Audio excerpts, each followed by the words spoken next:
I decided to do some research. You can't argue with Andy Haynes' take on history. You can't argue with it. Andy, how are you? I'm great. I'm wonderful. I'm here in O'Hare Airport. Oh, my hometown. There you go. O'Hare. What a beautiful... on your way to Cleveland, Ohio, I assume. You know, I actually just landed for the weekend here. Oh, you're doing Zanies out in the burbs, right?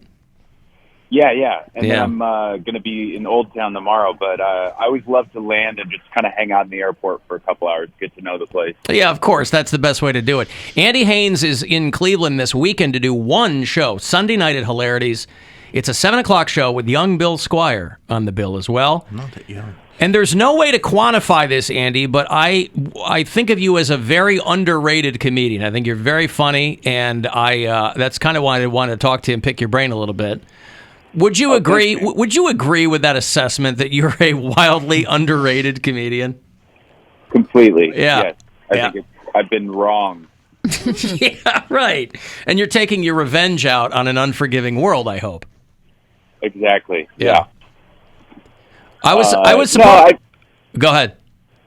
Oh no, it's good. I'm still, I'll get my money soon, and then I'll get to say everything I've always wanted to say about all the other people. So we're, just biding my time. No, that's good. I think that's the way to do it. Rosebud Baker is Andy's wife, and she's very funny too. She was supposed to be in here a few weeks ago, and then I think she got called away last minute for a writing gig or something. But you guys both stay pretty busy. That's good, right? Yeah, she's much busier than I am. I do a lot of taking the dog out, the recycling. I mainly take things in and out of the apartment while she works in show business. Right. Yeah. You poke your head in from time to time to see what's happening in the biz? Yeah, if I'm allowed to. Rosebud kind of keeps me at arm's distance. Right. She'll say, stay in the bedroom. I'm on a call with Miramax or whatever. And that can last for hours. So. Sure. Well, they're quicker now because there's no Weinstein in charge. So, those calls. Exactly. Yeah, a lot quicker. Where are you from originally? Where did you start out? I'm from Seattle. Okay. And did a stint in D.C., and then I moved up to New York. Spent a little time in L.A. working on some TV shows, and then came back to New York. But, people have seen you doing all, you've made the rounds in the late-night shows and things like that. And Yeah. Yeah. During the pandemic, I know you and Rose started the podcast, but were you also doing, like we were talking to Sam Morrell, were you doing rooftop stuff once things started to loosen up a little bit, or were you finding yourself on a lot of patios? We were doing kind of anywhere that open air existed. So parks. I did a couple shows with no microphone. Yeah. It's in the middle of a field. I did houses, rooftops. There was a show in Brooklyn where the rooftop didn't have an edge. It was just a fall hazard. But it was fun, It was like doing apocalyptic comedy. It was kind of, if the scientists are right about climate change, it's going to be what comedy looks like in the future anyway. Right. So. Were you able to tell the audience, guys, don't worry, the building might not have an edge, but I sure do. Exactly. Yeah, that's how you get them over on your side. Who were the people that came out of... Did Kyle Cease come out of Seattle back in the day? Who are the Seattle comics? Kyle Cease is a big name. Yeah. He came out. I think he does more self-help now. He's like a motivational speaker or something now. Yeah. Exactly. Yeah. You can get your life turned around with Kyle Cease. There you go. Star of 10 Things I Hate About You. Yeah. And then Jeff Dye is a really funny guy. Oh, yeah. I didn't know he was from Seattle. Okay. Yeah. Kent Washington. And then there's a whole bunch of other people that I'm not thinking of right now, but, there's some funny people. More on the actor side, Joel McHale. But it's like an okay scene, though. I love Seattle as a city. Obviously people associate it most closely with, music and things like that. But, comedy-wise, it's a decent scene? It can be a great scene, but they have a little bit of a stick up their butt for, if you think people are sensitive anywhere in Cleveland or Ohio, you have not been to Seattle. Right. Groany crowds. If you say the wrong dish name at a Thai restaurant, you might have to issue a public apology. I see. You'd have to write a sizable charity check to a local organization. Exactly. Yeah. Pick up garbage on the side of the road. Listen, not to be too controversial, I've always kind of considered Sir Mix-a-Lot to be one of the finest comedians to ever come out of Seattle, Washington, and he doesn't get that kind of attention. Yeah. You know, the cool thing about Sir Mix-a-Lot is he was really smart with his money. And when he got all of his money, he bought all of these like luxury cars, like Corvettes and Ferraris, and he has a company where he rents them out to rappers for their music videos. So Sir Mix-a-Lot, great comedian, great rapper, also very intelligent entrepreneur. Yeah, very entrepreneur. Well. I think he and Duff from Guns N' Roses went to school together, I think. Maybe they had a couple of conversations along those lines. I went to high school with Macklemore. I'm not proud of it because, you know, one of Mary's I've said this on stage, but you never want your white rapper to be doing better than you. That's right. Sure. Things have gone horribly wrong if your white rapper did better. But you know what can you do? I bet he has a guy, Andy, to take out the dog and the recycling. I bet he has 5 guys. Yeah, 5 guys to do it. Andy Haynes is he's I'm Andy Haynes on social, and I think the website's I'mAndyHaynes2.com, Haynes. He's a very funny dude. Come out to the Pickwick and Frolic, have a USDA grade A steak, and watch me tell jokes. Grade A, delicious. Oh, boy. And, right. Whether or not he's going to be doing anything impromptu there in Terminal B at O'Hare remains to be seen. But if we have listeners in Chicago, he's going to be doing Zanies in Rosemont and then in Old Town in the city next couple of nights. And then he'll be here to do Hilarities. That is a 7 o'clock show on Sunday night with Bill Squire. One show only. You can go to pickwickandfrolic.com for the details. And I appreciate you calling in, man. Good luck out there. Thanks so much for having me, guys. All right. Thank you, pal. There's Andy Haynes. Let me give you $1,000. Good luck. It's a chance for you to go fuel yourself. Listen closely. It's your second to last chance to win today. The Buzzard wants you to go fuel yourself and score $1,000. Enter the nationwide keyword CASH at WMMS.com. That's CASH. Enter it now at WMMS.com. And good luck from Buzzard Radio. Gesundheit. Thank you. Alan, that place Poundcake's talking about is the Heart Attack Grill. Oh, not Pig Out. Shades of difference. Heart Attack Grill sounded like a chain. Do they have more than one of them? It sounds familiar. I honestly think my dad might have gone there in Vegas, which is why it might sound familiar Or to me. maybe there is a place called Pig Out in Vegas that Poundcake saw. No, Heart Attack Grill is what sounds familiar to me, but there could be a Pig Out place. Yeah, who knows? Does that sound familiar, Cody? Did I bump a thing on him? Is he talking? Yeah, he doesn't have any headphones on. No, he's talking. I had it on the delay by accident. Oh, okay. When you were giving away the prize, I put it on the WMMS side because I didn't hear what prize you were giving away. Oh, sorry. That was my bad. Okay. Heart Attack Grill is the place. You were talking about Pig Out. Somebody said he's talking about Heart Attack Grill on Fremont Street. Yeah, in Las that's Vegas. it. Yeah, just whatever has the big stupid scale in front of it. Well, not only that, but you know what? You could go to you could go to any hamburger place, right? Let's say Wendy's. You could go. And they would have a single or a double. Well, the Heart Attack Grill has the single bypass burger, the double bypass burger, the triple bypass burger. See, I don't want to. Again, It's too much. I'm over it. Like Poundcake's over food now. They have all the way up to an octuple bypass burger. I don't think you can do 8 bypasses in the human heart. 2 on each. What are those things called? Valves, ventricles, aorta. But their burgers range in weight from a half a pound. They start at a half a pound to 4 pounds of beef. See? They have the coronary dog, the flatliner fries, the butter fat milkshakes, You're going to die if you eat here. full sugar Coca-Cola, and candy cigarettes for the kids.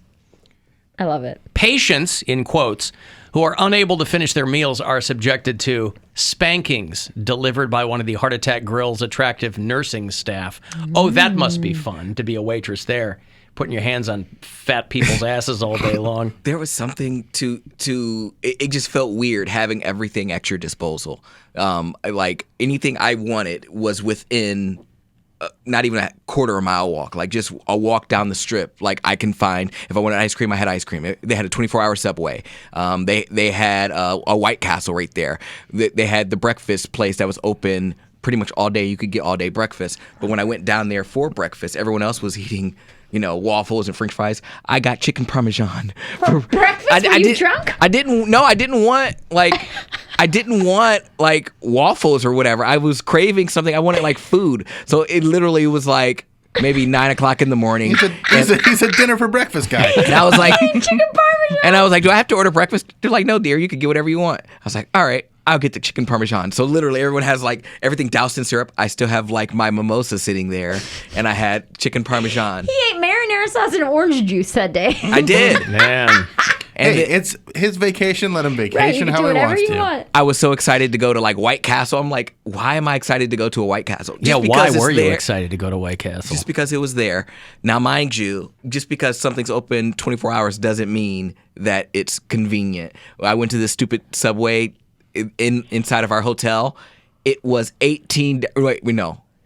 Let me make sure. Yeah, no, it was $16 for a foot long. I said, you got to be joking. But what's not convenient about that? It's $16 for a foot long. Do you know what convenient means? It's inconveniencing my pocket and more my than bank. $1 an inch. Oh my gosh! But $16 because I remember I rang up. I got like that and large drink, and it was like $18. I said, "Oh, you got to be kidding me!" Vegas prices. Yeah. Right. And people are there, like when they say 24 hours, bitches be coming in drunk. Oh yeah. Do you get like rip roaring drunk at all or no? There was there was a night that this was Sunday, or the night before we were about to go home. So I guess it was Monday night.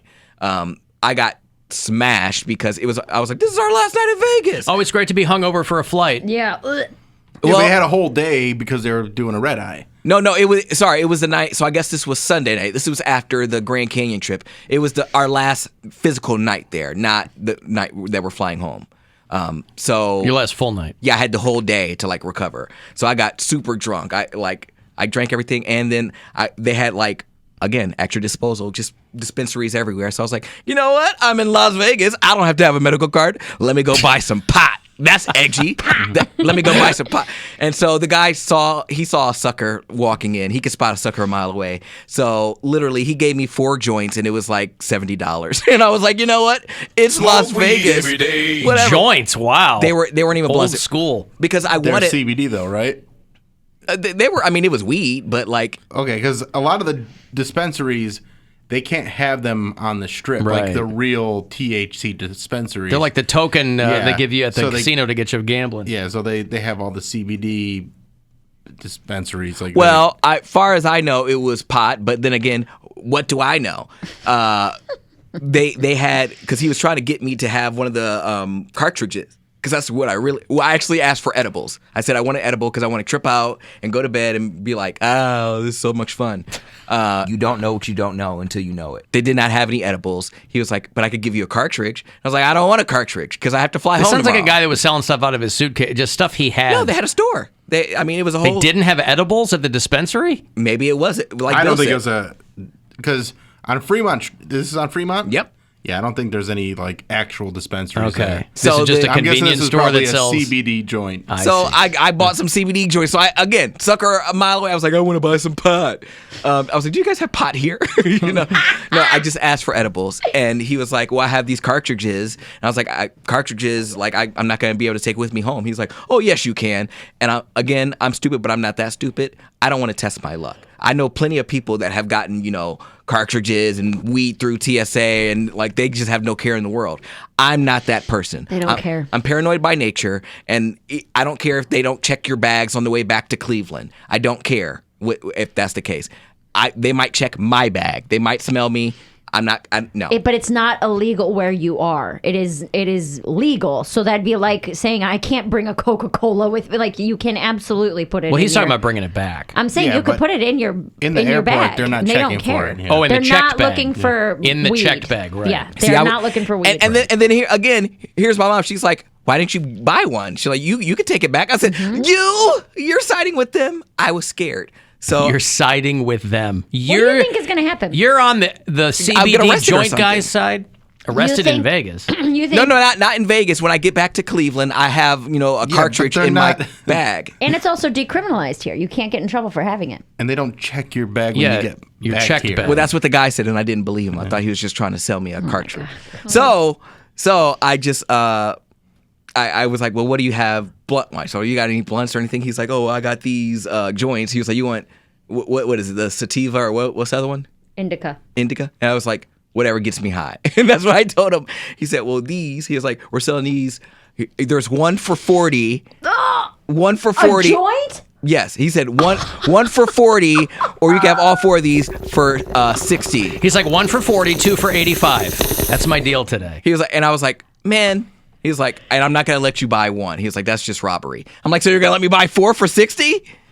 And I was like, man, whatever. It's my last night. He said, Vegas, baby. I said, shut up. So there I am. I start smoking, try to look cool because I had to buy a lighter. I was like, do you have a lighter? He said, yeah. Man, shut your ass up. So that was another $10. And so $10 lighter. This guy saw you coming. Oh, man. exactly. I'm a sucker. You were his best customer all night. I know. I was a sucker. You And just spent $100 on CBD. for nothing. For nothing. Real. Yeah. All because I didn't get laid. And I was like, I have to make use of some trip. I have to taste some city. So, I understand that. It sounds like you at least got to loosen up a little bit. Yeah. So, You're usually like looking over your shoulder everywhere you go. but there's nothing to be paranoid about because everything's legal. There's nothing to be paranoid about in Las Vegas. But Right. what I'm saying is, It's not to be paranoid about here either, but you are. it's a very high patrolled area. Like Fremont Street, they know stuff goes down. They know there's pickpocketers. They know everything. There's cops everywhere, and they're cute.